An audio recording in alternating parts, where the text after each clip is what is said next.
ইয়া আইয়ুহাল্লাযীনা আমানুত্তাকুল্লাহ হাক্কা তুকাতিহি ওয়া লা তামুতুন্না ইল্লা ওয়া আনতুম মুসলিমুন। আধা ঘন্টা বক্তব্য দিল, 10টা কোরআনের আয়াত, 5টা হাদিস। এবার আসেন, তিনজন কিন্তু আধা ঘন্টা 1.5 ঘন্টা বক্তব্য দিল। শিক্ষিত সুধী সমাজ, আপনারা বলেন তো, এই 3টা বক্তব্যের মধ্যে আপনাদের কাছে সত্য বক্তব্য মনে হয়েছে কোনটা? হ্যাঁ, লাস্টেরটা। এইবার আসেন, কেন মনে হলো? কারণ যাদের কথা কোরআনের কথা, যাদের ভাষা কোরআনের ভাষা, তাদের বক্তব্যের মধ্যে কোনো মিছা কথা থাকতে পারে না। আর আল্লাহ তো এই কথাই বলেছে, ইয়া আইয়ুহাল্লাযীনা আমানুত্তাকুল্লাহ ওয়া কুনু মা'আস সাদিকিন। হে ঈমানদারগণ, আমি আল্লাহকে ভয় করো, সত্যবাদীদের সাথে চলো। তাহলে মনে রাখবেন, এই সমাজের সত্যবাদী কারা? কোরআন দিয়ে কথা বলে যারা। এই সমাজের সত্য পথে কারা? কোরআন দিয়ে ডাকে যারা। এই সমাজে কোরআনের সমাজ প্রতিষ্ঠিত করতে চায় কারা? হকের রাস্তার সৈনিক যারা। কথা বলেন। এখন আপনারা বলবেন, হুজুর কোরআন আল্লাহর জীবনে প্রতিষ্ঠা করতে চায় কেন? মনে রাখবেন, আমি কোনো দলাদলি করি না, কিন্তু বলারও চেষ্টা করি না। শোনেন, জাতীয় পার্টির লোক যারা, তারা ইরশাদ চাচার নীতিমালা, রুলস রেজুলেশন সমাজে রাষ্ট্রে কায়েমের চেষ্টা করেছে, ওদেরকে বলা হয় জাতীয় পার্টির সৈনিক। যারা অমুক দল করে, ওরা অমুক দলের রুলস রেজুলেশন নীতিমালা সমাজে রাষ্ট্রে কায়েমের চেষ্টা করেছে, বলেছে অমুক দলের সৈনিক। আওয়ামী লীগ করতো যারা, এরা আওয়ামী লীগের রুলস রেজুলেশন নীতিমালা সমাজে রাষ্ট্রে কায়েমের চেষ্টা করেছে, এদেরকে বলা হয়েছে বঙ্গবন্ধুর সৈনিক। এবার আসেন, এই জমিনে ইমানদার যারা, তারা আল্লাহর কোরআনের নীতিমালা, রুলস রেজুলেশন সমাজে রাষ্ট্রে কায়েমের চেষ্টা করে, এদেরকে বলা হয় আল্লাহর সৈনিক। কথা বলেন। আর আল্লাহর সৈনিকেরা আল্লাহর নীতিমালা, আল্লাহর রুলস রেজুলেশন সমাজে রাষ্ট্রে কায়েমের চেষ্টা করে। কথা ক্লিয়ার? এখন আপনারা বলবেন, হুজুর এরা যে করবে তার দলিল কি? আপনারা এই মাহফিলে যারা আছেন, আপনারা কি ইমানদার? সবাই একটু হাত তোলেন। সবাই ইমানদার? আলহামদুলিল্লাহ, হাত নামান। সবাই ইমানদার, তবে সবার ইমান কিন্তু এক কোয়ালিটির না। বাইরে এই স্ট্যান্ড খালি ঘুরি ঘুরি চলে যাচ্ছে, আর একটু টেপ লাগাই দেন না। না না, মাইক ভালো, ভালো করে বুঝবেন। চাইলে আপনারা হাত তুলেছেন, সবাই ইমানদার। কি সবাই? কোন সন্দেহ? তাহলে দলিল নেন। আল্লাযীনা আমানু ইউকাতিলুনা ফি সাবিলিল্লাহ। যারা ইমানদার তারা কার রাস্তায় লড়াই করবে? সবাই বলেন আল্লাহর রাস্তায়। দলিল পাইছেন? চাইলে আপনারা কিন্তু ইমানদার। এখন কিন্তু আল্লাহর রাস্তা ছাড়া যে যে দল করেন, এটা আপনার ব্যক্তিগত ব্যাপার। আপনি বিএনপি করেন, আপনি জাতীয় পার্টি করেন, আপনি 4 দল করেন, 14 দল করেছেন, এটা আপনার পেছনের ইতিহাস, ব্যক্তিগত ব্যাপার।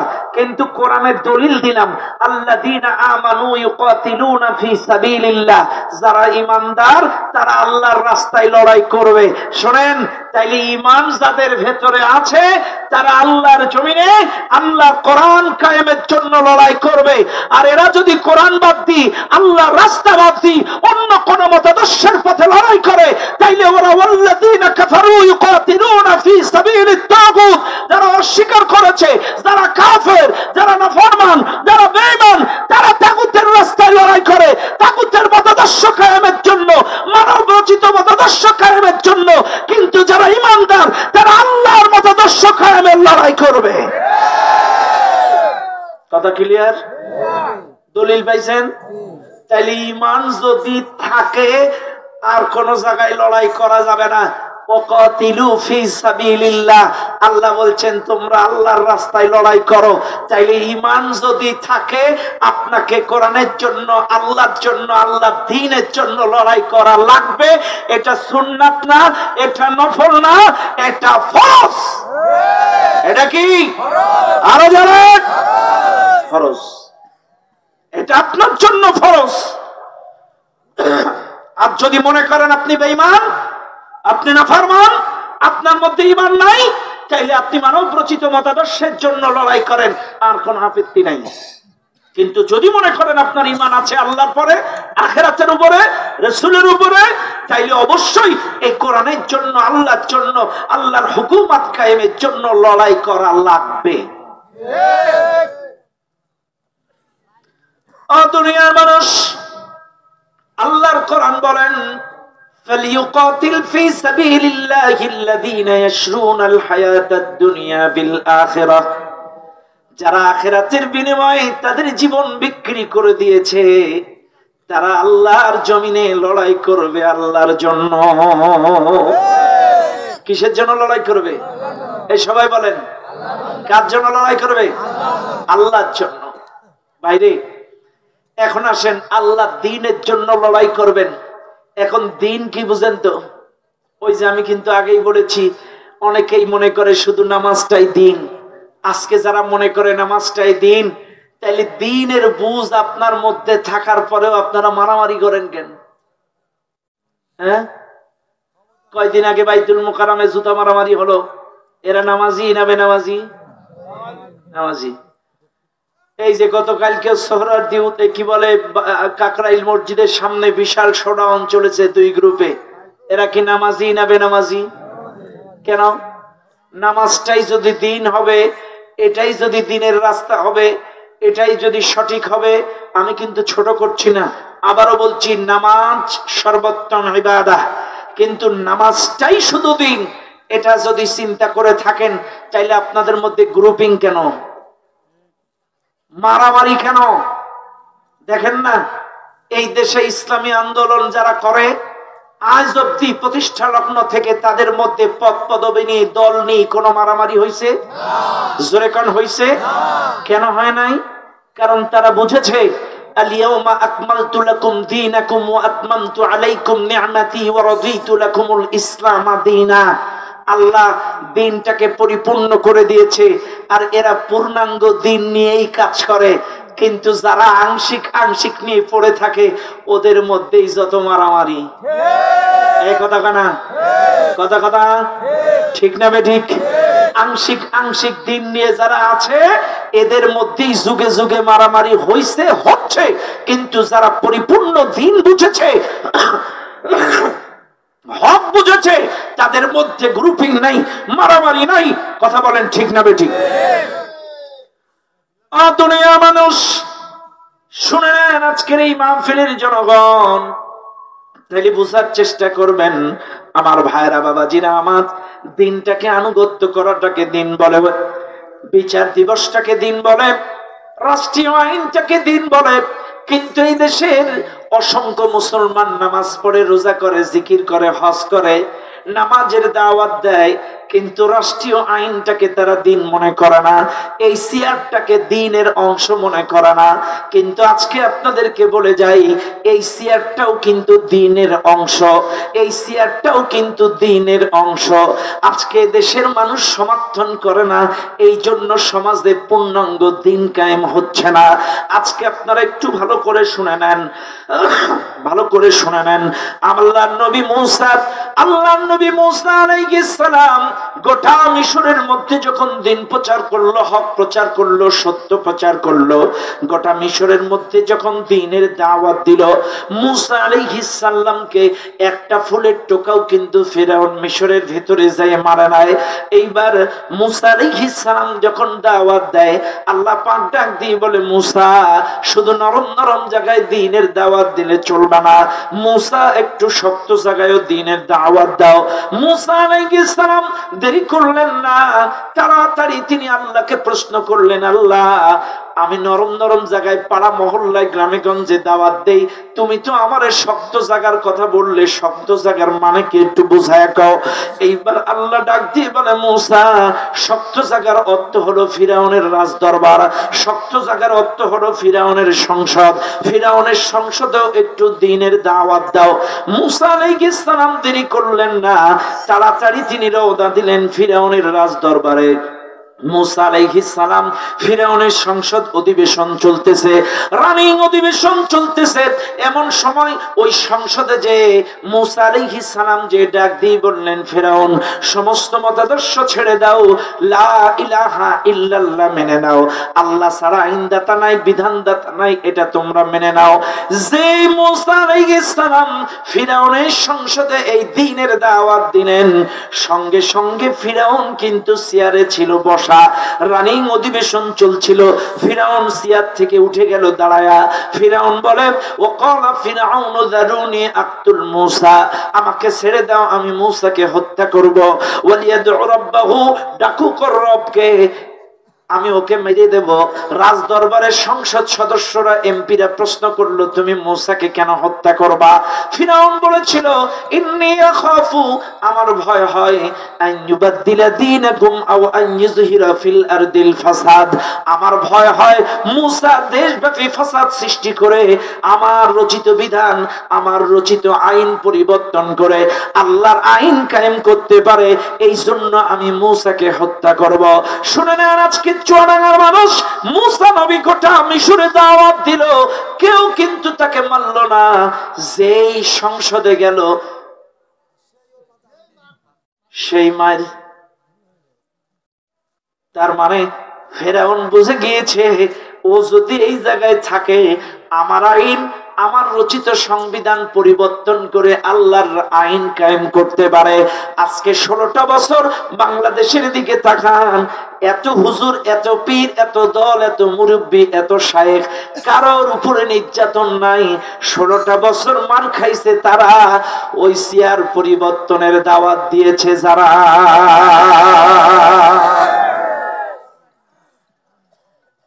আর জালেমেরাই তাদেরকে মেরেছে, কারণ কেউ না বুঝুক, ওরা বুঝেছে এই হুজুর কটা এখানে আসলেই আমাদের রচিত সংবিধান পরিবর্তন করে আল্লাহর সংবিধান দিয়ে দেশ চলবে। কথা বল না কেন? আরো জোরে বলেন। এরা বুঝতে পেরেছিল, এই জন্যই কিন্তু তড়ি ঘুড়ি করে সব নিষিদ্ধ করে দিয়েছিল। কথা কন ঠিক না বেঠিক? কারণ এতগুলো মানুষ থাকতে কাউকে নিষিদ্ধ করলো না, একের কেন? হ্যাঁ, কথা কন না কেন? আল্লাহর বিচার করো কঠিন। দেখেন, আগে খালি দোয়া করতাম, আল্লাহ তোমার বিচার কত দূর, তুমি কি দেখো না? তুমি কি এই নির্যাতন সহ্য করতে পারছাও? এত দোয়া করতাম, তোমার বিচার কত দূর। আরে এখন যখন বিচার করে উল্টায় ছেড়ে দিছে, এখন খালি মনে হয় আল্লাহ তুমি বিচার করবা, তাই বলি এত তাড়াতাড়ি। কি কথা কানা? এখন তাই মনে হয় না? এখন শুধু মনে হয় আল্লাহ বিচার করবো, তাই বলে এত তাড়াতাড়ি করলাম। সুবহানাল্লাহ বলেন, আরো জোরে বলেন সুবহানাল্লাহ। আল্লাহ আছে না নাই? আরো জোরে কোন আছে না নাই? আজকে গোটা পৃথিবীর দিকে তাকায় দেখেন, ও মুসলমান, 50টা বছর পীর মুরিদি করে জিকির আজগার করে পীর সাহেব হুজুর চরমনার গায়ে কেউ ফুলের টোকা মারে নাই, কিন্তু যেই তিনি মেয়র ইলেকশন করলো তখনই মায়ের। কেন? কারণ বরিশাল হুজুর চিন্তা, পীর সাহেব হুজুর চিন্তা করেছিল, জিকির আজগার করে আর পীর মুরিদি করে সমাজ পরিবর্তন করা যাবে না, লাগবে কি লাগবে? চেয়ার লাগবে। চেয়ার ছাড়া সমাজ পরিবর্তন হয় না। বরিশাল হুজুর যেই বুঝলেন, তখনই মায়ের খাইলেন। ও মুসলমান, আমার নবীর দিকে তাকান, আমার নবীও কিন্তু এই চেয়ারের কথা চিন্তা করেই মায়ের খাইছিল, নাইলে তার মায়ের খাওয়া লাগতো না। উনি যদি বাড়ি বসে জিকির আজগার করতো, ইলিল্লাহ, নবীর জীবনেও মায়ের খাওয়া লাগতো না। ওই চেয়ারের কারণেই মায়ের খাইছে, চেয়ারের কারণেই শিয়াবে আবি তালিবের পাহাড়িয়া জেলখানায় গেছে, চেয়ারের কারণেই নির্যাতন নিপীড়নের স্টিম রোলার তার উপর দিয়ে গিয়েছে।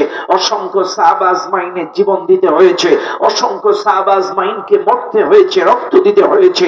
আমার নবীকে মক্কা থেকে হিজরত করে মদিনায় যেতে হয়েছে এই চেয়ারের কারণে।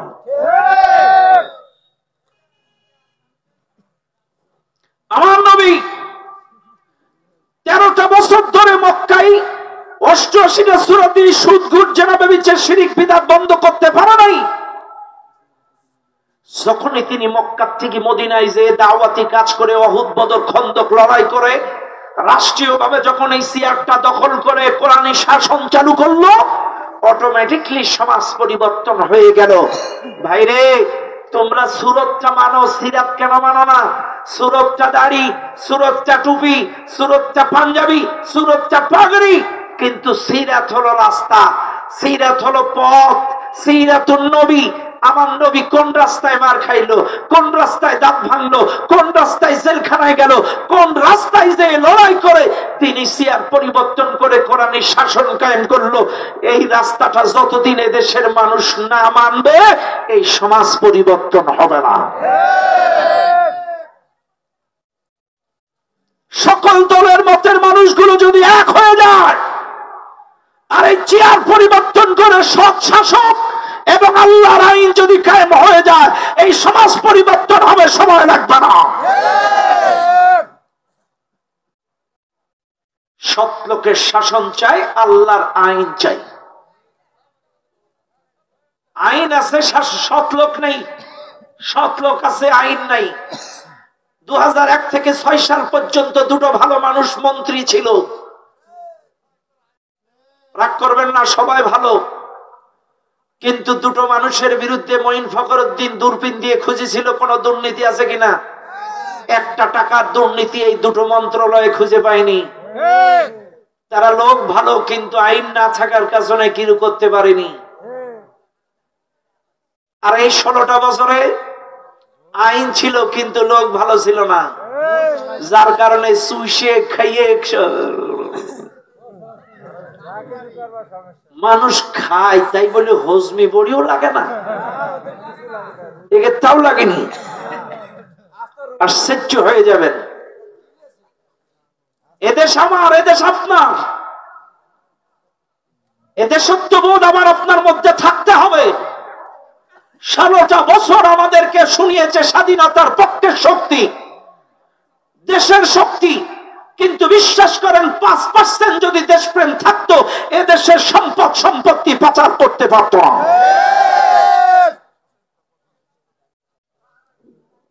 আসেন, বসেন, ভেতরে আসেন, শোনেন।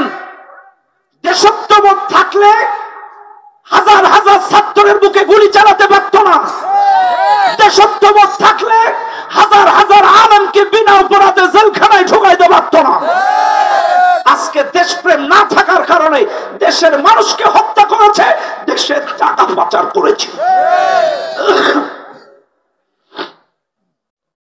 উবাইদুল কাদের কাকু খুব ভালো মানুষ, না না খারাপ বলবেন না, ভালো। 6 মাসে মেট্রো রেলের আয় দেখাইছে 18 কোটি টাকা। 6 মাসে কত? 18 কোটি। মেট্রো রেলের আয় 6 মাসে 18 কোটি, মানে 180 দিনে 18 কোটি। আর এই অন্তর্বর্তীকালীন সরকার মাত্র 18 দিনে দেখাইছে 20 কোটি 50 লাখ। আরো তো প্রথমত সবাই কি উঠছে মেট্রো রেলে, গার্লফ্রেন্ড নিয়ে, বয়ফ্রেন্ড নিয়ে, হানিমুন, তার মানে সব লোক উঠেছে প্রথমত। সেই সময় তো আরো ইনকাম হয়েছে। চাইলে 6 মাসে 18 কোটি, আর এই অন্তর্বর্তীকালীন সরকার 18 দিনে 20 কোটি 50, চাইলে বাদ বাকি গেল কোন জায়গায়? মানুষ খায়, তাই বলে হজমি বড়িও লাগে না। আল্লাহ মাফ করো, একটা কথা শুনবেন আমার কথা, রাগ করেন না। পবিত্রতা 2 প্রকার, একটা হলো বাহ্যিক পবিত্রতা, আর একটা হলো আত্মার পবিত্রতা। বাহ্যিক পবিত্রতা হলো ওযু আর গোসল, আর আত্মার পবিত্রতা হলো হালাল খাদ্য খাবার। ওযু আর গোসল আপনার 100% সহি, কিন্তু আপনার আত্মার পবিত্রতা হবে হালাল খাদ্য খাবারের মাধ্যমে। আপনার খাদ্য যদি হালাল না হয়, আল্লাহর কসম কিয়ামত পর্যন্ত নামাজ পড়লেও একটা সেজদাও কবুল হবে না। আপনি ঘুষের টাকা, দুর্নীতির টাকা, বোনের জমি ফাঁকি দেওয়ার টাকা, ভাইয়ের জমি ফাঁকি দেওয়ার টাকা খাবেন, আর এই খেয়ে যে জিকির করবেন ইল্লিল্লাহ, এতটা সোজা না। আত্মা পবিত্রতা হয় হালাল খাদ্য দিয়ে। কি দিয়ে? আত্মা পবিত্রতা হয় হালাল খাদ্য দিয়ে। দুনিয়ার মানুষ, এই জন্য আপনাদেরকে বলে যাই, ও মুসলমান বাবাজিরা আমার, তাইলে আমার নবী সিয়ার ছাড়া সমাজ পরিবর্তন করতে পারেন নাই, চাইলে আজকেও আপনাদেরকে বলে যাই, এই সিয়ার পরিবর্তন ছাড়া এই বাংলাদেশে কোরআনের আইন ছাড়া চুরি বন্ধ, দুর্নীতি বন্ধ, মাদক বন্ধ করা সম্ভব না।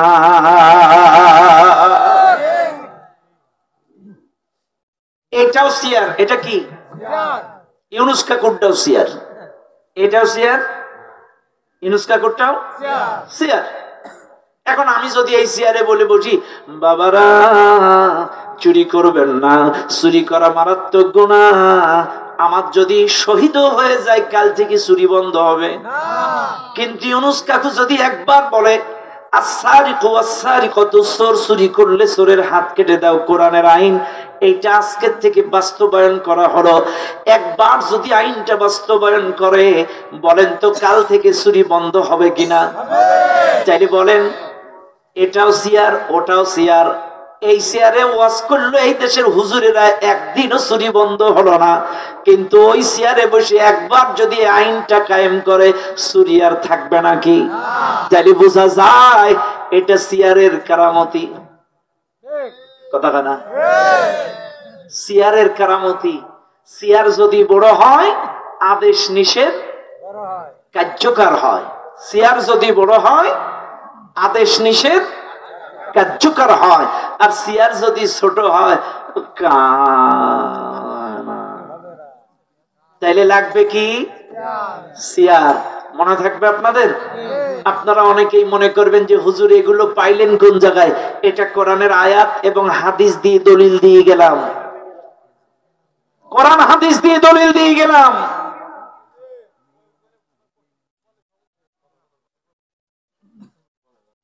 এসে বসেন না আপনারা। হ্যাঁ, দুনিয়ার মানুষ, এই জন্য আপনারা মনে রাখবেন, আল্লাহ পাক বলেন ওয়াকাতিলু ফি সাবিলিল্লাহ, তোমরা আল্লাহর রাস্তায় লড়াই করো। কার কথা? সবাই বলেন, আরো জোরে বলেন। তাইলে ইমানদারেরা কার রাস্তায় লড়াই করবে? আরো জোরে বলেন। তাইলে আপনাদের মধ্যে ঈমান আছে? সবাই বলেছেন। আল্লাহর প্রতি বিশ্বাস আছে, নবীর প্রতি বিশ্বাস আছে, আখিরাতের প্রতি বিশ্বাস আছে? যদি থাকে, আল্লাহর রাস্তায় লড়াই করা লাগবে। এবার আল্লাহ পাক বলেন আল্লাযীনা ইউকাতিলুনাকুম, আল্লাহর রাস্তায় লড়াই করো তাদের বিরুদ্ধে যারা তোমাদের বিরুদ্ধে লড়াই করে। কাদের বিরুদ্ধে লড়াই করে? ভালো করে খেয়াল করেন। আপনারা জবাব দেন না কেন? ইমানদারদের বিরুদ্ধে। এ তো আগের মামু না, এখনকার মামু। সুবহানাল্লাহ কোন? এগুলো কার ইশারা? আরো জোরে বলেন। আগে ছিল তাদের মামু, আর এখন জনগণের মামু। সুবহানাল্লাহ কোন? এভাবেই যেন তারা জনগণের হয়ে কাজ করে যেতে পারে। বলেন আমিন। আরো জোরে বলেন আমিন।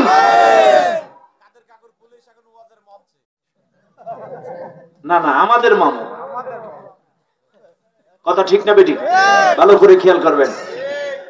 আমার আল্লাহ পাক বলেন আল্লাহর রাস্তায় লড়াই করো যারা তোমাদের বিরুদ্ধে লড়াই করে। আল্লাযীনা ইউকাতিলুনাকুম, যারা তোমাদের বিরুদ্ধে লড়াই করে। এখন আসেন, আমরা যারা ঈমানদার তারা আল্লাহর রাস্তায় লড়াই করব কোরআন প্রতিষ্ঠার জন্য, আল্লাহর আইন প্রতিষ্ঠার জন্য, আল্লাহর হুকুমত প্রতিষ্ঠার জন্য, আল্লাহর সমাজ কায়েমের জন্য। এখন এই রাস্তায় লড়াই করতে গেলে যারা বাধা দেবে তাদের বিরুদ্ধে লড়াইটা হবে। আবারও বলছি, ঈমানদারের পথে যারা বাধা দেবে, কোরআনের পথে যারা বাধা দেবে, হকের পথে যারা বাধা দেবে, সত্যের পথে যারা বাধা দেবে, তাদের বিরুদ্ধে আল্লাহ লড়াই করতে বললেন। তাইলে আল্লাহর আইন কায়েমের পথে বাধা দেয় কারা? আসেন এইবার তাদের চেহারাটা একটু চিনায় দেই। এক নাম্বার আল্লাহর রাস্তায় বাধা দেয় যারা, এই দুনিয়ার ইহুদি আর খ্রিস্টান যারা। কারা কারা কারা? ইহুদি খ্রিস্টান যারা। এইবার আপনারা বলবেন হুজুর চিনায় দেন। চিনায় দেই।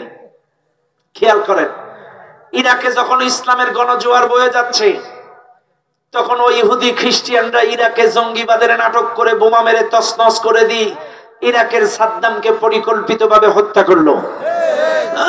কথা ঠিক না বেঠিক? এবার আসেন, যখন আফগানিস্তানে ইসলামের গণজোয়ার বয়ে যাচ্ছে, ওই আফগানিস্তানে জঙ্গিবাদের নাটক করে ওই আফগানিস্তানের ওসামা বিন লাদেনকে পরিকল্পিতভাবে হত্যা করলো ইহুদি খ্রিস্টান মামুরা। কথা ঠিক কিনা? আচ্ছা, এরপরে দীর্ঘদিন রাজত্ব চালালো আফগানিস্তানে। এইবার আফগানিস্তানের জনগণ তারা মাথা চাড়া দিয়ে উঠলো, এই জালেমদের বিরুদ্ধে লড়াই করে খেলাফত কায়েম করলো। এখন রাষ্ট্রীয় ক্ষমতা হুজুরদের হাতে। আরে আজকে আনন্দে বুকটা ভেসে যায় যখন এই দৃশ্য দেখি আফগানিস্তানের দিকে। আফগানিস্তানের একটা মন্ত্রী বাইসাইকেল চালায় মন্ত্রণালয়ে যায়। এটা জোরে কান না, আরো জোরে কান। আফগানিস্তানের মন্ত্রীরা কি চালায় যায়? আফগানিস্তানের মন্ত্রীরা বাইসাইকেল চালায় মন্ত্রণালয়ে যায়। আমাদের দেশে সেই ছেলে হবে কবে? কথাই না বড় হয়ে। আরে সাবেক ভূমিমন্ত্রী সাইফুজ্জামান চৌধুরী বিদেশে তার 500 বাড়ি, যুক্তরাজ্যে 350টা, কানাডা, দুবাই, সিঙ্গাপুর মিলে সব মিলাই 500, যার দাম বাংলাদেশি টাকায় 3.5 থেকে 5,000 কোটি টাকা। 500 বাড়ি পাওয়া গেছে এক মন্ত্রী। দরবেশ বাবু, দরবেশ কাকু তো খাইছে 38,000 কোটি। পারমাণবিক বিদ্যুৎ কেন্দ্র থেকে ম্যাডাম খাইছে 59,000 কোটি। তার মানে জায়গা নেই, ওয়াজ করবো কোন জায়গায়? সব জায়গা থেকে সম্পদ সব পাচার করে ফেলেছে। ভাইরা আমার, আজকে আফগানিস্তানের দিকে তাকান, তারা বাইসাইকেল চালায় মন্ত্রণালয়ে যায়। ইস, কে মন্ত্রী! আল্লাহু আকবার। অনেকে ক্রিটিসাইজ করেছিল এই তালেবানদের দেখে যে এরা এই দেশ চালায়। অথচ আলহামদুলিল্লাহ এখন আফগানিস্তান অর্থনীতিতে প্রায় 3-4 নম্বরে চলে এসেছে। আল্লাহু আকবার বলেন। এগুলো কার ইচ্ছা? আল্লাহর ইচ্ছা। দুনিয়ার মানুষ কথাই কথা বেড়ে যায়। লক্ষ্য করুন, এই ইহুদি খ্রিস্টানরা ফিলিস্তিনের বুকে যখন ইসলামের গণজোয়ার বয়ে যাচ্ছে, ফিলিস্তিনের বুকে জঙ্গিবাদের নাম করে ফিলিস্তিনের উপরে বোমা মেরে তছনছ করে দিল গোটা ফিলিস্তিন। এখনো পর্যন্ত ইসরায়েল হামলা চালাচ্ছে ইহুদিরা ফিলিস্তিনের উপরে। আরে আর কত জীবন দেবে ফিলিস্তিনের মানুষ? আমরা বাংলাদেশের মানুষ গভীর রাতে দোয়া করি, গো আল্লাহ, আমাদের যেমন এমন স্বাধীনতার স্বাদ দিয়েছ নতুন, আল্লাহ ফিলিস্তিনকে একটা স্বাধীন সার্বভৌমত্ব উপহার দাও। আল্লাহ ফিলিস্তিনকে কিয়ামত পর্যন্ত স্বাধীন রাষ্ট্র বানায় দাও। দুনিয়ার মানুষ খেয়াল করেন, এখন আপনারা বলবেন ইহুদিরা কেন মুসলমানদের দেশে বাধা দেয়, ইসলাম প্রতিষ্ঠায় বাধা দেয়, হক প্রতিষ্ঠায় বাধা দেয়, আল্লাহ দ্বীন কায়েমে কেন বাধা দেয়? প্রশ্ন যদি করেন শুনে নেন। ওয়ালান তারদা আনকাল ইয়াহুদ ওয়ালান নাসারা হাত্তা তাত্তাবিআ মিল্লাতাহুম। ইহুদি খ্রিস্টানরা গোটা পৃথিবী জরিপ চালায়, যেই দেশের মানুষেরা তাদের অর্থনীতির ইত্তেবা না করে, রাজনীতির ইত্তেবা না করে, সংস্কৃতির ইত্তেবা না করে, পরিবার নীতির ইত্তেবা না করে, সব যখন ইত্তেবা ছেড়ে দেয়, সেই দেশেই তারা